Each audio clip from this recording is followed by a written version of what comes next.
नमस्ते। जय शिवाय। तो आज हम बात करेंगे कर्मा की। किसी ने एक क्वेश्चन पूछा है कि फिर बुरे कर्म क्या होते हैं और अच्छे कर्म क्या होते हैं, है ना। तो उसके लिए कर्म क्या होते हैं पहले ये वाली बात समझनी पड़ेगी, ठीक है। तो कर्म कैसे समझते हैं हम? कर्म समझने के लिए भी योग दर्शन में जो पतंजलि ने वृत्ति समझाई हुई है ना आपको, उसके ऊपर मैंने योग दर्शन एप्लीकेशन की पूरी एक इंग्लिश में एक सीरीज बनाई हुई है जिसको कि आप देख सकते हैं और उससे आप समझ सकते हैं कि चित्त में 5 वृत्तियां होती हैं, ठीक है। पहली वृत्ति है अविद्या, पहला संस्कार, उसको संस्कार भी कह सकते हैं। बीज, अगर उसको बीज फॉर्म में कंसीडर करना है तो संस्कार बोलेंगे। और जब वो एक संस्कार ऐसे वृत्ति की तरह से इमोशंस या थॉट्स बनाएगा आपके अंदर, तब हम उसको कहते हैं कि वो अपना असर दिखा रहा है। वो संस्कार जो था, वो जो बीज था, वो अभी धीरे धीरे एक पौधा बन रहा है, पेड़ बन रहा है। तो फिर आप उसमें उलझ जाते हैं, उस संस्कार में, उस वृत्ति में। उस वृत्ति के अंदर आप बहुत सारे जो है संसार में ड्रामा फैला लेते हैं। तो हम उसको क्या कहते हैं कि अभी तो वो पूरा पेड़ बन गया, उसमें फूल भी आ गए, फल भी आ गए अच्छे आए या बुरे आए, आप जो है अभी उसमें लगे हुए हैं। तो ऐसे समझना चाहिए।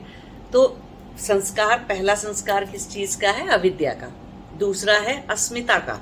अस्मिता को समझना इतना आसान नहीं है। अस्मिता होता है कि हम अपनी डिफरेंट आइडेंटिटीज में, रोल्स में कैसे लाइफ में जीते हैं। डिफरेंट रोल्स में एक माँ होने का एक रोल हो गया, पिता होने का एक रोल हो गया, आपका भाई होने का, पुत्र होने का या पुत्री होने का या दोस्त होने का, कुछ भी होने का अपना डिफरेंट रोल्स होते हैं आपके, ठीक है। तो ऐसे बहुत सारे रोल्स के हिसाब से हम जीवन जीते हैं, ठीक है। अब अस्मिता के बाद हो गया राग। अस्मिता जब बिगड़ती है तो राग बन जाती है, क्योंकि अब आपने रोल कर लिए, रोल्स के हिसाब से आप प्ले करने लग गए, लाइफ में जीवन जीने लग गए। तो उस रोल से आपकी कुछ एक्सपेक्टेशंस बन गई, कुछ आकांक्षाएं बन गई आपकी, है ना, कुछ अपेक्षाएं बन गई आपकी कि नहीं, मैं माँ हूं तो ये मेरा बच्चा है, तो ये मेरा बच्चा बिल्कुल मेरे से इसी तरह बिहेव करना चाहिए या इतना प्यार करना चाहिए, मैं इसके लिए इतना करती हूँ।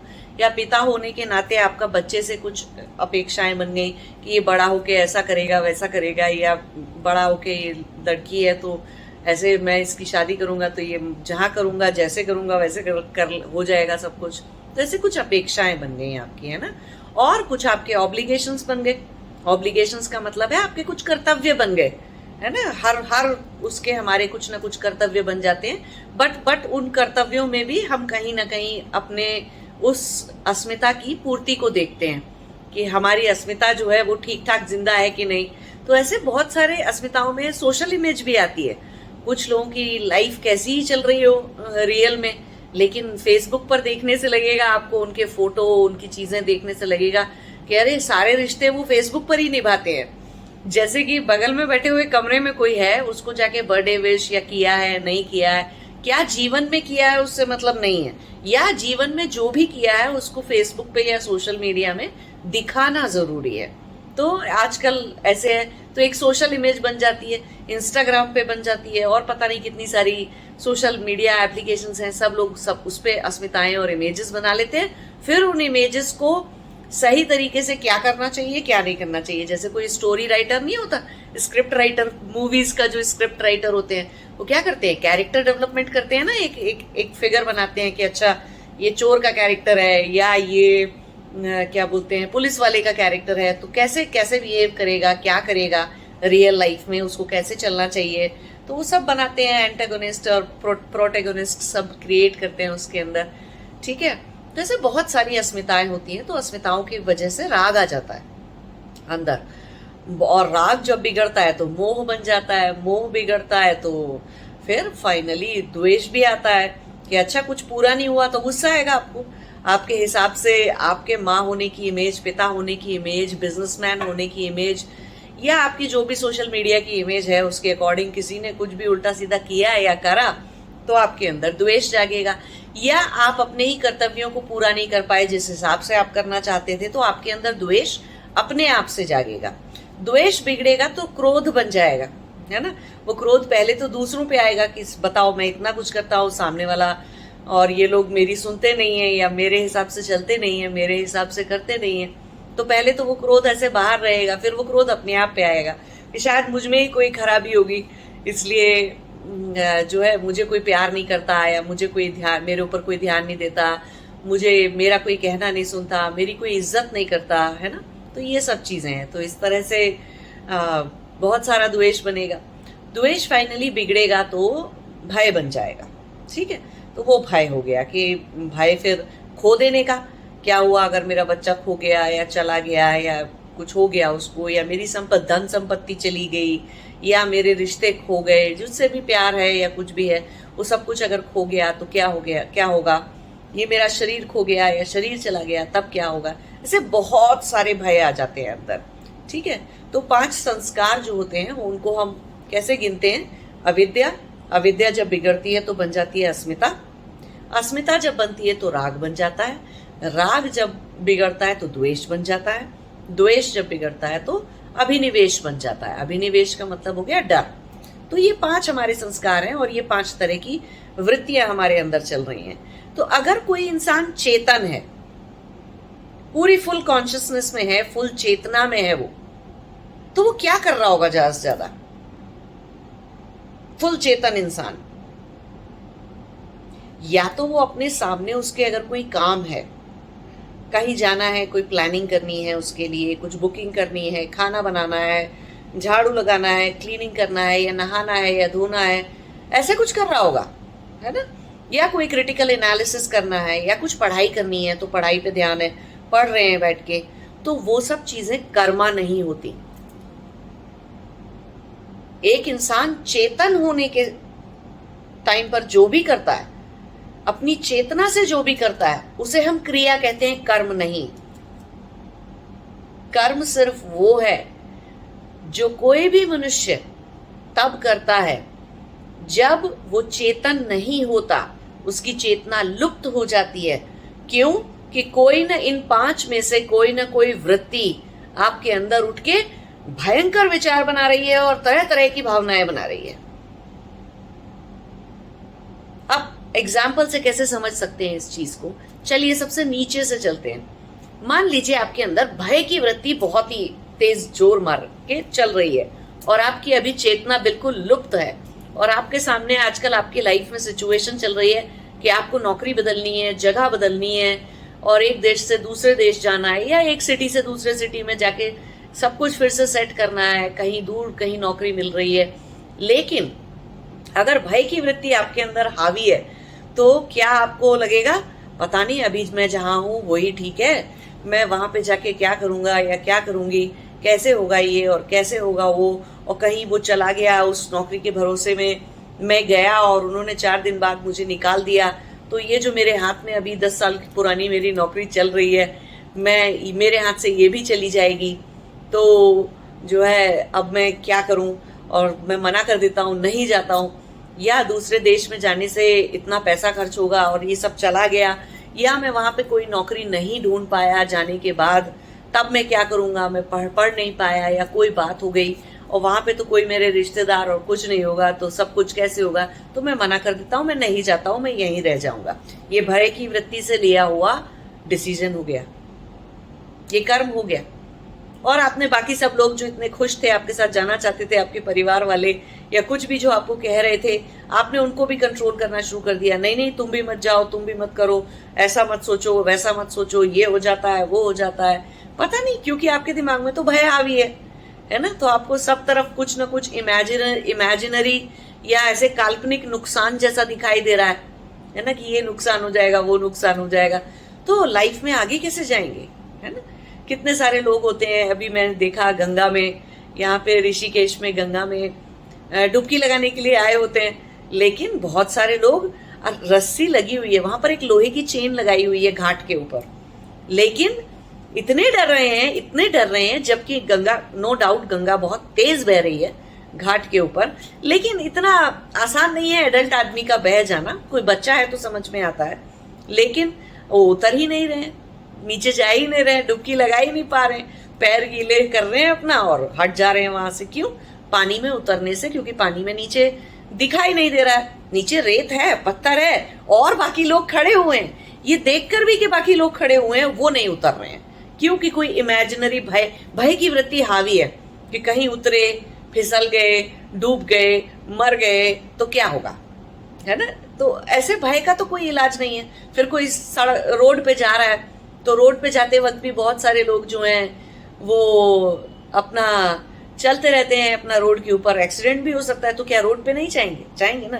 लेकिन किसी इंसान में अगर वो भय की वृत्ति हावी हो जाएगी तो नहीं जाएगा, रोड पर भी जाना छोड़ देगा, ड्राइव ही नहीं करते बहुत सारे लोग, क्यों, भय की वृत्ति इतनी हावी है।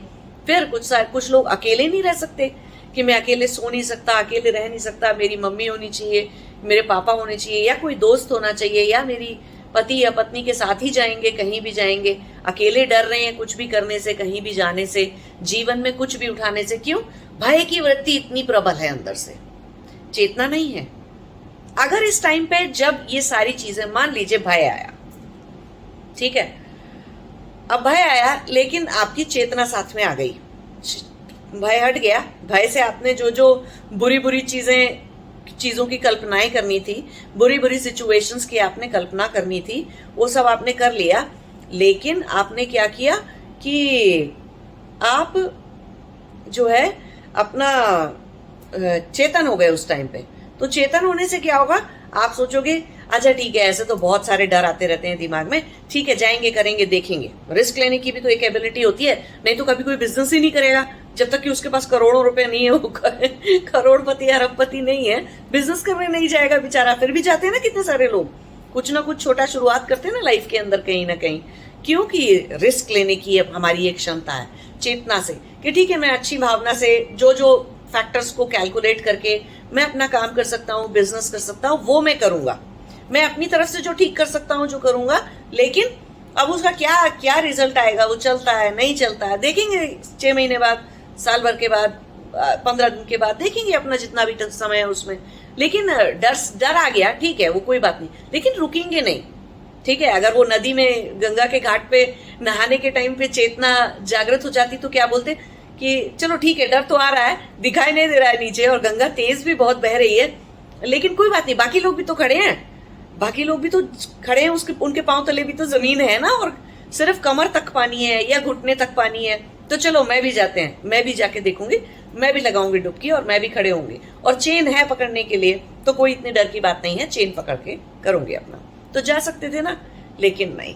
तो कर्म कहाँ पे हो जाता है, इसमें से कर्म क्या हुआ, जब चेतना नहीं थी और भय की वृत्ति चले जा रही थी, तो कर्म क्या है, कर्म है भय की वृत्ति को पूरी तरह से दृढ़ करते चले जाना। आपके सारे मन वचन कर्म से आपने भय को जी लिया, पानी में उतरे नहीं, जहां कोई नौकरी मिल रही थी या कुछ करने जाना था गए नहीं, कहीं कोई लाइफ में बिजनेस स्टार्ट करना था, कुछ चीजें करनी थी, फिर डर गए, नहीं किया, कोई रिश्ता छूट ना जाए या कोई मेरी इमेज खराब ना हो जाए, तो सच बोलना चाहिए था लेकिन नहीं बोला क्योंकि भय की वृत्ति हावी थी, है ना। सच्चाई से जीना चाहिए था लेकिन सच बोलने से डरते हैं, फल इसको बुरा लग जाएगा, उसको बुरा लग जाएगा, अरे लगने दीजिए, आपका सच था, आपको बोलना चाहिए था, है ना, लेकिन नहीं बोलते, चुप रह जाते हैं बहुत सारी जगहों पे। तो भय की वृत्ति को जी लेना, मन वचन कर्म से भय की वृत्ति को जी लेना, उसको हम क्या कहते हैं, अब ये कर्म हो गया। अब द्वेष के कर्म उठाते हैं, मान लीजिए द्वेष हावी है, तो आपको कैसे कैसे ख्याल आने लग जाएंगे, 10 साल पहले, या ये इंसान हमेशा मुझसे ऐसे ही बर्ताव करता है, ये इंसान ऐसे ही बिहेव करता है, मेरी कोई इज्जत नहीं करता ये इंसान, ये व्यक्ति, और ये मेरे को हमेशा उल्टा सीधा बोलता है, ऐसे ऐसे ख्याल आएंगे। या कोई बच्चा है, अब छोटी सी बात पूछने आया आपसे, या छोटी सी उसकी कोई गलती है और आपने तो पूरा ही उसके ऊपर क्रोध कर डाला, इतना ज्यादा क्रोध कर दिया जिसकी जरूरत नहीं थी। बच्चे हैं, गलती तो करेंगे, है ना, 1 बार 2 बार 4 बार 6 बार 8 बार करते ही जाएंगे, और हमारा काम है, हम अगर माता पिता हैं तो हमारा काम है वो धीरे धीरे धीरे धीरे बताते जाना कि ये गलत है, ये गलत है, ये गलत है, ये गलत है। जितनी शांति से वो बार बार गलतियां कर रहे हैं, उतनी शांति से हमको आराम से बताते जाना है कि देखो ये गलत है, इससे तुम्हारा ये नुकसान हो सकता है। सुनेंगे नहीं तो हो ही जाएगा नुकसान, तब समझ जाएंगे, ठीक है। अब सारी चीजें तो थ्योरी से तो नहीं लाइफ को जीने के पाठ नहीं पढ़ाए जा सकते ना, जी कर ही सीखा जा सकता है जीवन को। तो अब लेकिन द्वेष है आपके दिमाग में, तो अब आप छोटी छोटी बातों पे गुस्सा कर रहे हैं, नहीं तो अपने ऊपर गुस्सा कर रहे हैं बैठे बैठे।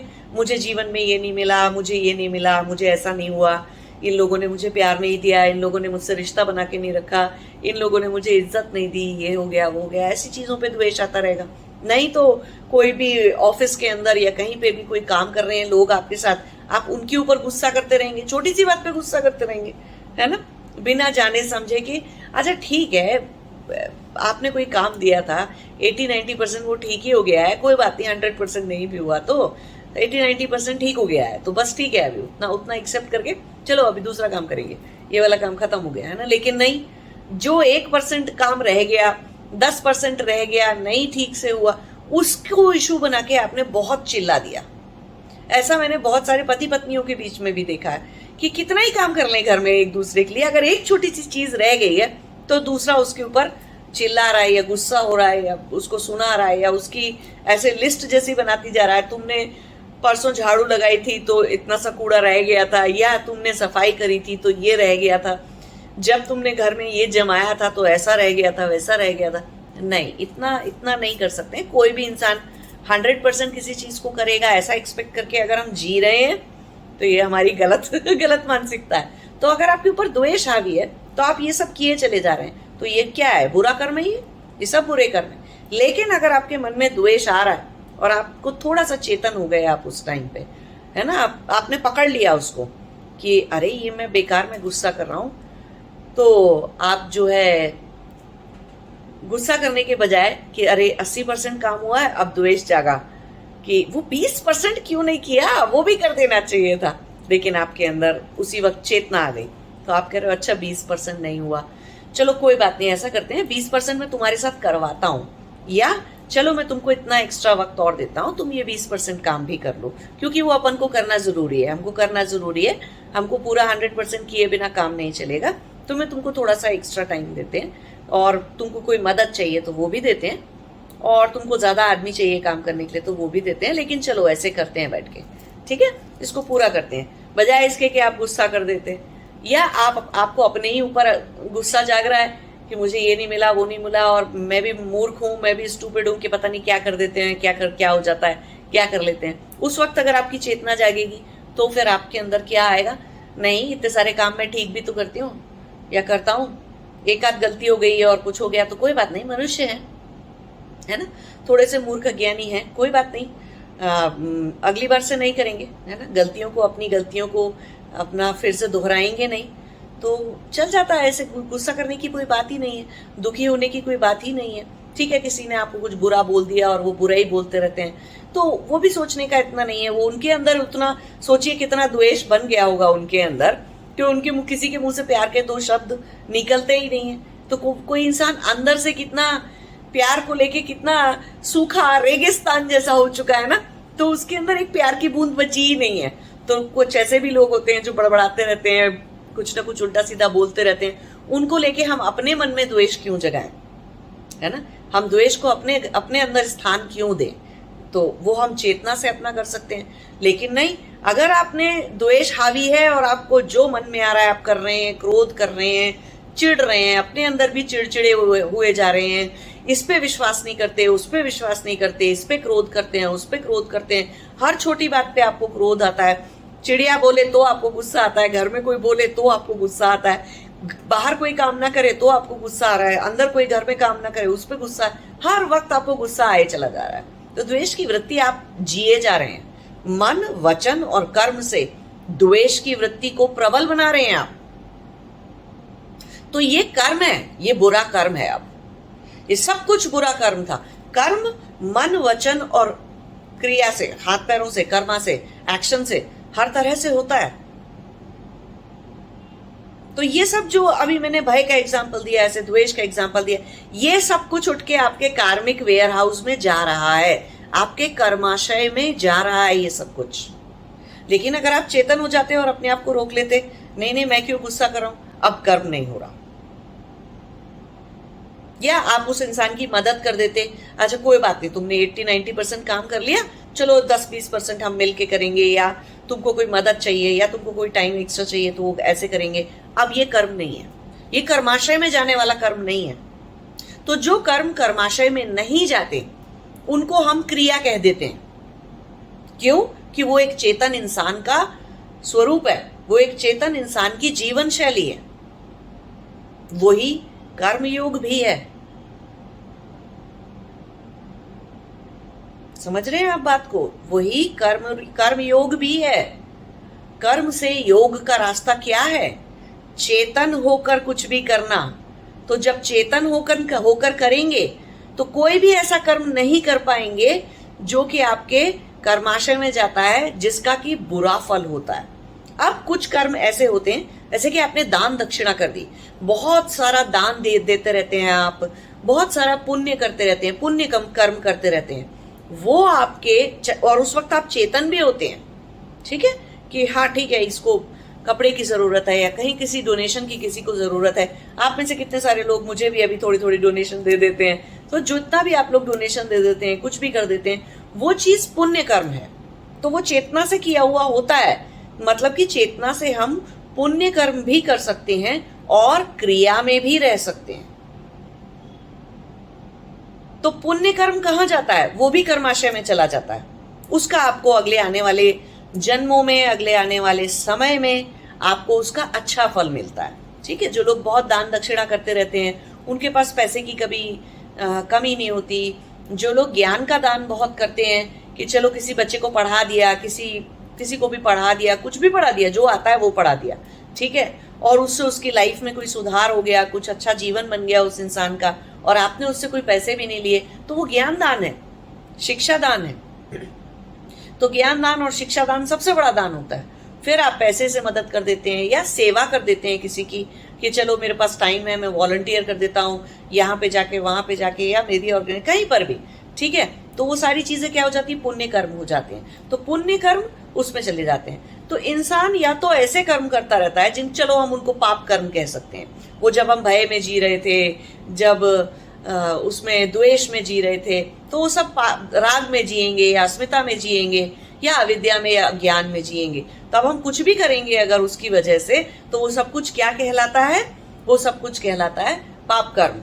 ऐसा कर्म जिसका फल अच्छा नहीं होने वाला है और हमको भुगतना पड़ेगा आगे के जन्मों में, आगे के समय में, ठीक है। और अगर हमने चेतना के स्वरूप कुछ पुण्य कर्म कर दिए तो वो सब कुछ कहलाता है कि हमने हमारे कर्माशय में चला गया और वो सब कुछ पुण्य कर्म हो गया। तो कर्माशय किससे बनता है? कर्माशय बनता है पाप कर्म से या पुण्य कर्म से बनता है।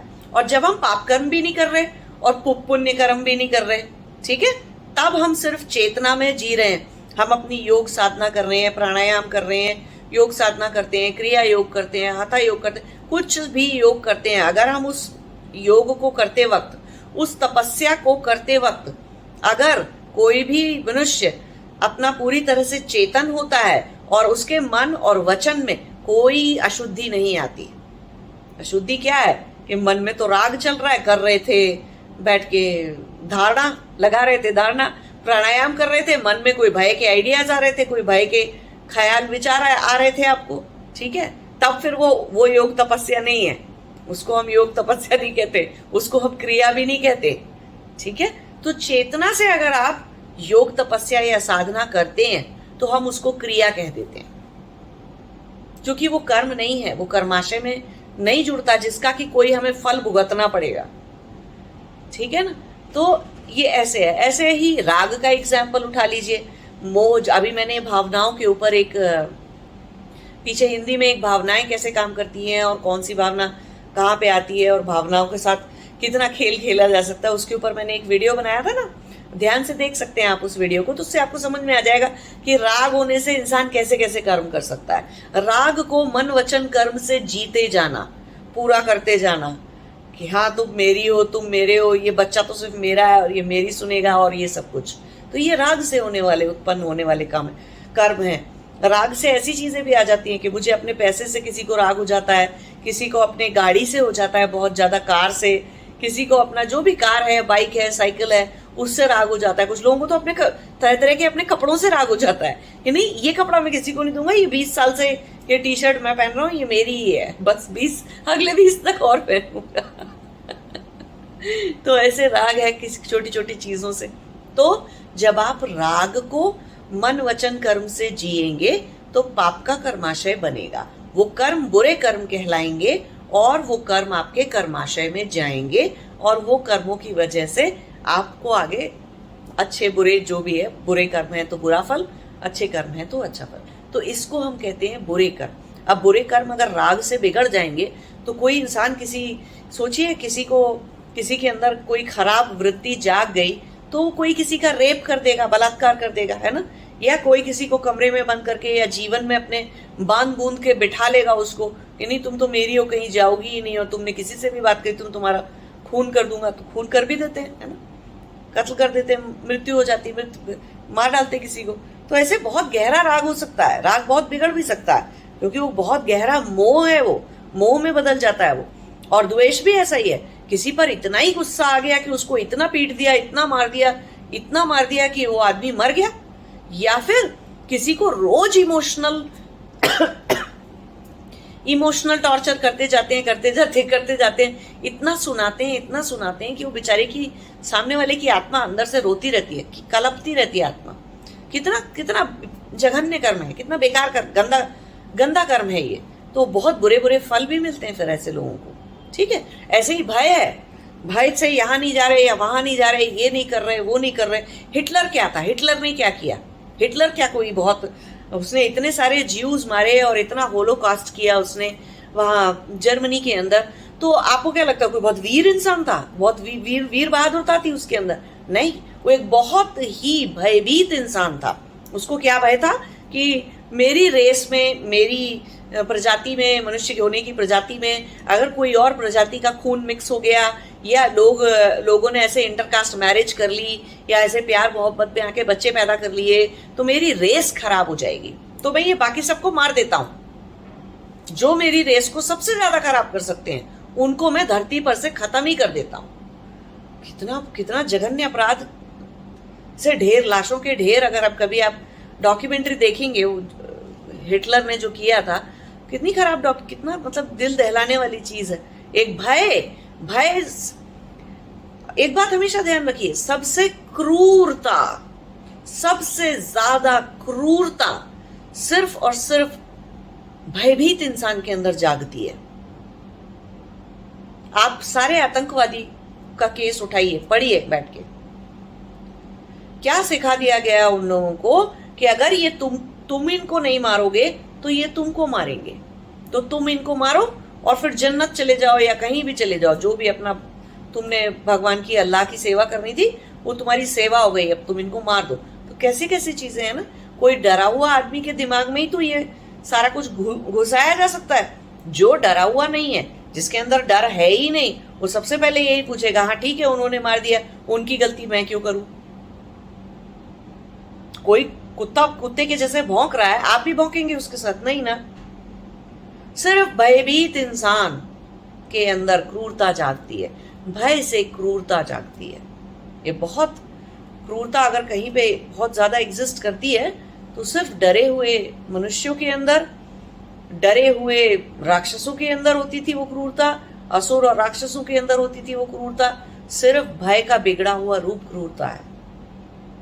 ठीक है, तो ऐसे ऐसे कर्म हो जाते हैं। तो ये है, अब ऐसे अस्मिता से होने वाले कर्म क्या हैं, उतना आगे तक जाने की जरूरत नहीं, क्योंकि फिर जो लोग अपने अंदर से राग, द्वेष और अभिनिवेश के संस्कार को निकाल चुके हैं वो पूर्ण वैरागी हैं।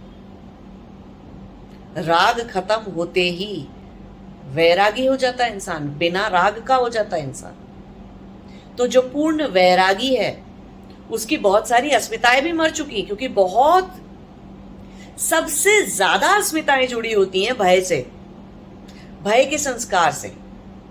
थोड़ी सी कम अस्मिताएं जुड़ी होती हैं द्वेष से, थोड़ी और कम जुड़ी होती हैं राग से। तो जिसने राग, द्वेष, अभिनिवेश निकाल दिए उसकी तो बहुत सारी अस्मिताएं वैसे ही खत्म हो चुकी हैं, और जो थोड़ी बहुत बची हैं, क्योंकि वो पूर्ण वैरागी है, अभी वो भगवान की तरफ चला जाएगा, मोक्ष के रास्ते पे चला जाएगा। अपना संसार में उसका कहीं पर भी उस संसार में जीता हुआ दिख भी रहा है तो उसके अंदर कोई राग नहीं है, बंधन नहीं बना सकता वो। तो बंधन हम किसको कहते हैं? बंधन कहते हैं ये जो पाप कर्माशय आपने बनाया, कर्माशय आपने बनाया, चाहे फिर उसके अंदर पाप थे या उसके अंदर पुण्य थे, बंधन दोनों है। पुण्य कैसे बंधन हुआ, बहुत सारे लोग पूछते हैं। क्यों? पुण्य का फल होगा। मान लो आपने बहुत सारे लोगों का इस जीवन में बहुत भला किया, बहुत दान पुण्य किया, तो क्या होगा? अगले जन्म में आप मोक्ष की जर्नी थोड़ी नापेंगे। क्या जर्नी नापेंगे? आप क्या करेंगे? राजा बन जाएंगे। अब राजा बनेंगे तो क्या होगा? बहुत पैसा, समृद्धि, बहुत सारे लोग आपकी सेवा करने के लिए लगे हुए हैं, सब कुछ है, क्योंकि अब तो आप राजा बन गए। लेकिन अब राजा बन के क्या होगा? प्रजा को चलाएंगे, कुछ अच्छा करेंगे, कुछ बुरा करेंगे, फिर कर्माशय बन गया। फिर राजा बन के कहीं पे आपको लगा अरे ये मेरे राज्य पे आक्रमण हो रहा है, लाओ मैं अपने राज्य को बचाता हूं, या ये बाजू के राज्य में, पड़ोसी राज्य में ये जमीन खाली पड़ी है, लाओ चलो भी इस जमीन को मैं ले लेता हूं, हड़प लेता हूं, है ना। तो ऐसे अपना युद्ध कर रहे हैं जाके, फिर लोग मर रहे हैं और लोगों को आप मार रहे हैं, और क्रूरता हो रही है, बहुत सारी द्वेष हो रहा है बहुत सारा, फिर कर्माशय बन गया। तो पाप और पुण्य ये चक्र है, ये बंधन का चक्र है लाइफ में। लेकिन योग तपस्या करना, चेतना से जीवन को जीना और योग तपस्या करना, नए कर्म नहीं बनाना, है ना, नए कर्म ना बनाते हुए चेतन होकर जीवन को जीना, वो कर्मयोग है।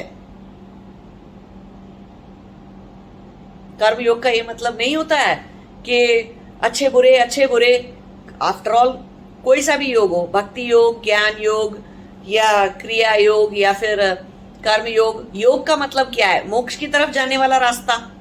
तो कर्म योग का मतलब क्या है? मोक्ष की तरफ जाएंगे आप, तो उसका मतलब ये नहीं होता अच्छे कर्म करना। क्यों? अच्छे का भी तो फल भुगतोगे, फिर अच्छे का फल अच्छा ही होगा। तो लेकिन क्या गारंटी है कि उस टाइम पे आप सिर्फ अच्छा ही अच्छा करते चले जाओगे और कोई द्वेष नहीं बनेगा, कोई राग नहीं बनेगा? क्या पता, बने तो राजा थे या कुछ भी बने थे, अच्छा आदमी, बड़ा आदमी, या कोई बहुत कार थी, बहुत सब कुछ, घर, धन धान्य, संपत्ति थी, लेकिन मन में लालच आ गया, अब चला ना जाए, भय आ गया, तो क्या करोगे? तो साइकिल तो नहीं छूटेगी ना, बंधन तो नहीं टूटेगा ना। तो इसलिए किसी भी योग का रास्ता मोक्ष की तरफ जाता है, तो कर्म योग का रास्ता भी मोक्ष की तरफ ले जाएगा। तो उसका मतलब क्या है? चेतन होकर कर्मों को ना बनाना, नए कर्म नहीं बनाना, वो कर्म योग है।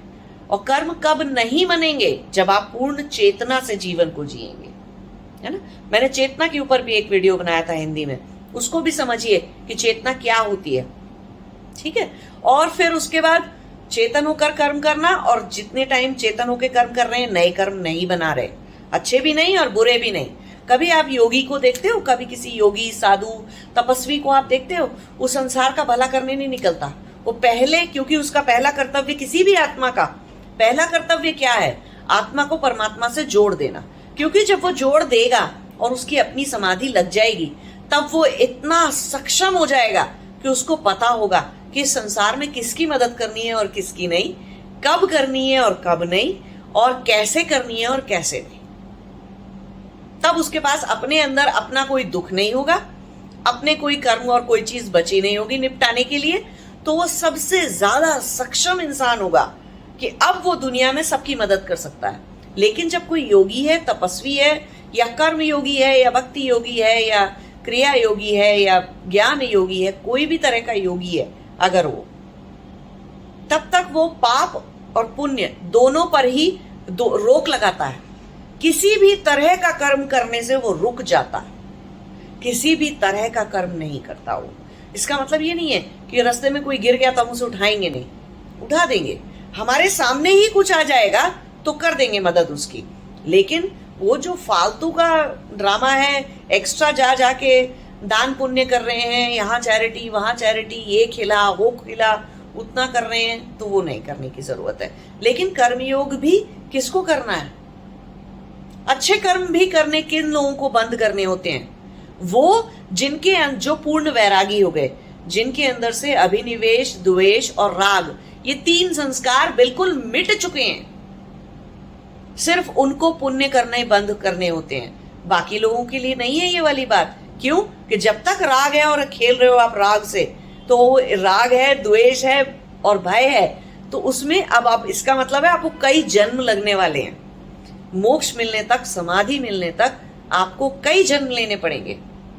तो अच्छा है कि कई जन्म लेने हैं, तो अगले जन्म थोड़े से अच्छे तो मिले, और अच्छे आपको उस टाइम पे अगले जन्म में अच्छे से लक्ष्मी मिले, लक्ष्मी माँ की कृपा रहे आपके ऊपर, सरस्वती माँ की कृपा रहे आपके ऊपर, ज्ञान मिलता रहे, धन धान्य की कोई कमी ना हो आपके पास, एक अच्छा सा स्वस्थ शरीर मिले आपको, एक अच्छे सुंदर स्वरूप की काया मिले आपको।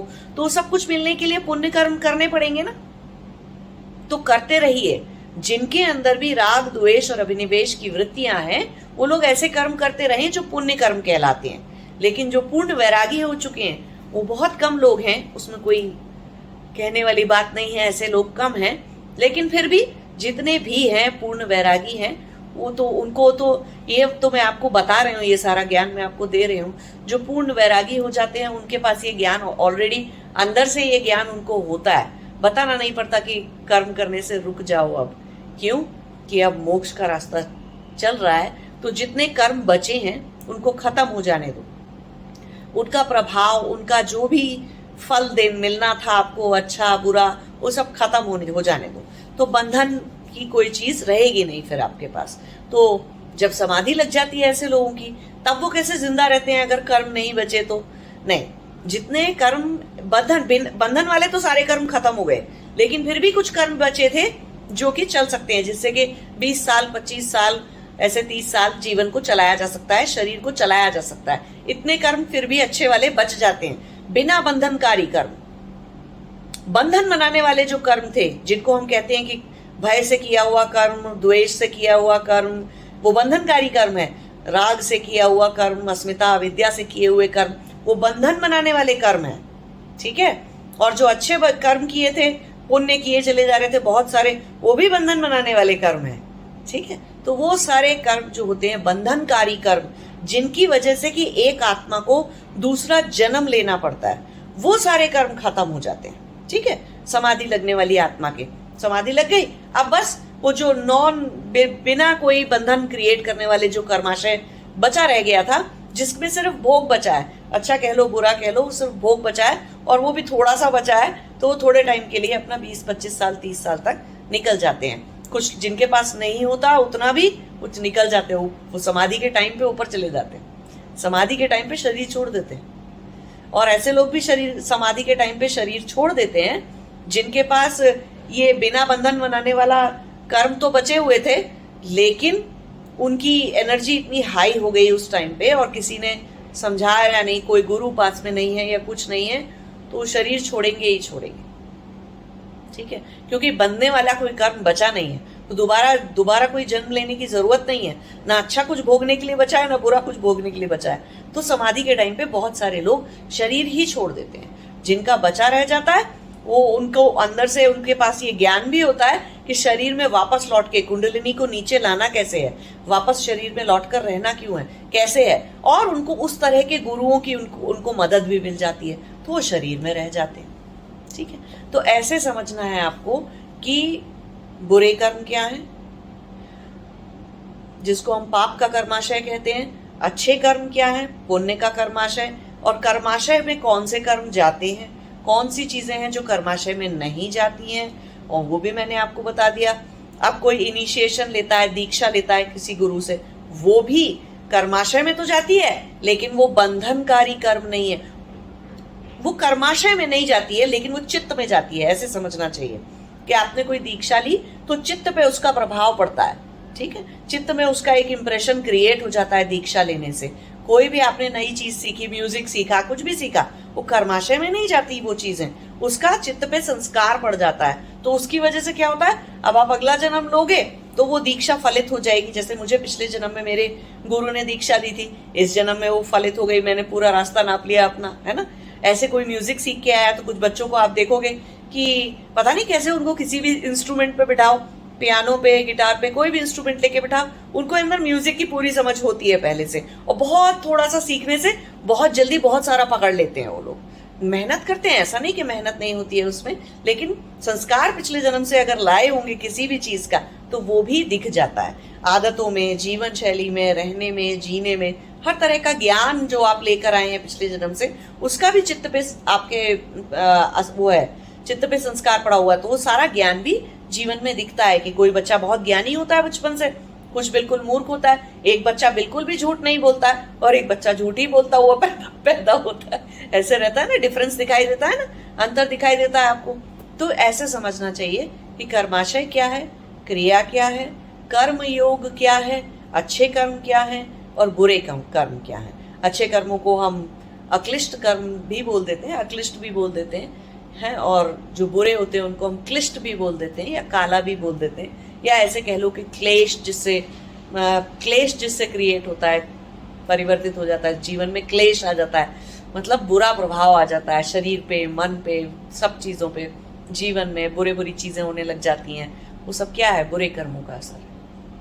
लेकिन कर्म में एक और लास्ट आखिरी बात जो बहुत ज़्यादा समझने की है वो ये कि कर्म ऐसा नहीं कि हमारा पूरा जीवन सिर्फ पिछले जन्म के कर्मों का परिणाम है ना। और अभी मान लीजिए द्वेष आया किसी के अंदर और मुझे लगा, किसी को भी लगा कि अरे ये सामने वाले आदमी को तो ना मार ही देना चाहिए, जहां पर लगा देना चाहिए उसके अंदर, या उसको तो और कुछ बुरा कर देना चाहिए, तो वो इंसान रुक सकता था ना वहां पर। द्वेष उतना जागते वक्त अगर किसी के अंदर चेतना जाग जाए तो उतना मारेगा पीटेगा नहीं ना सामने वाले के को। लेकिन मान लो उसने उस सामने वाले को मारपीट ही दिया और वो मर गया, तो कर्म की स्वतंत्रता थी ना आपके पास। तो किसी ने अब किसी को मार दिया तो जरूरी नहीं है कि उस बेचारे इंसान का मरना लिखा था उसके कर्मों के हिसाब से, ऐसा कोई जरूरी नहीं है।